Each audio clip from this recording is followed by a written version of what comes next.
Now that we have the temperature at the selected points from the numerical solution, let's move on to post-processing.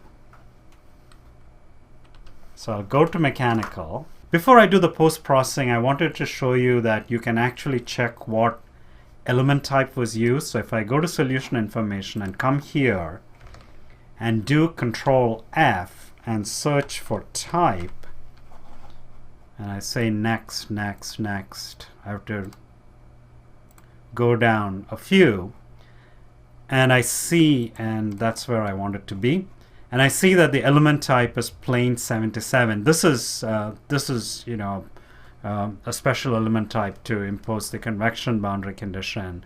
It's just the details of how it gets implemented in a general purpose solver, so don't worry about that. But if you look at plain 77, you can go into the help, which I've seen students are loath to do. You can search for plane 77, and you can see that it actually has the mid-side nodes, and you can look at the order of the interpolation. And that's where you can confirm what is the order of the interpolation. Okay, so let's take a look at the temperature contours. I'll highlight solution in the tree, and I'll say thermal temperature. And then I'll right click on this and say evaluate all results. I can also click on solve. I like to say evaluate all results to remind myself that that's post-processing. And that's very quick because it does not involve the inversion of the stiffness matrix. What it did was it went to get the temperature value at any arbitrary location. It's just doing an interpolation from the 8 surrounding nodal values, and that's quick, as opposed to having to invert a stiffness matrix, which tends to be the most time-consuming part.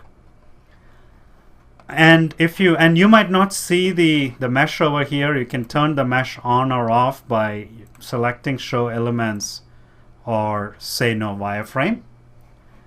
And you can change the display. You can go from contour bands to smooth contours.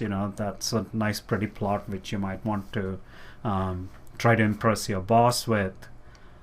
Or you can go to ISO lines. Not sure why this is breaking up. It might be a video card display issue. For visualization, you need a good video card. But for our purposes, this is good enough.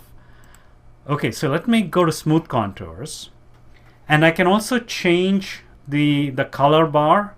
So I can come in here and I can click on something, and I can increase the number of contours.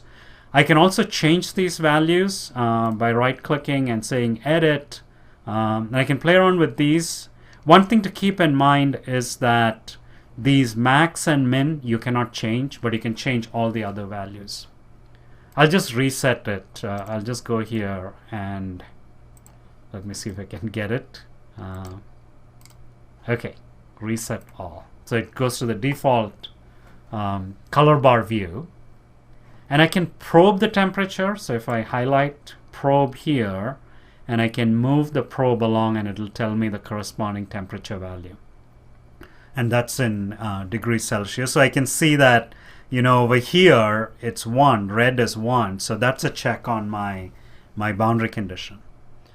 And if I go to a location like this and look along the horizontal line, I see that the left boundary is hotter than the right boundary.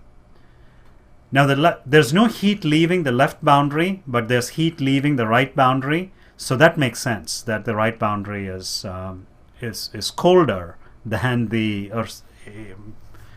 left boundary, which is hotter. And one can also take a snapshot. So one can go here and say image to file, and then you can say OK, and you can save it to a PNG file, say on the desktop. You can give it an appropriate name. I have my usual underscore. You could also use the Windows snipping tool. So if I say snip, and I can just mark out the area where I want to snip, and I can save it. I won't do that over here.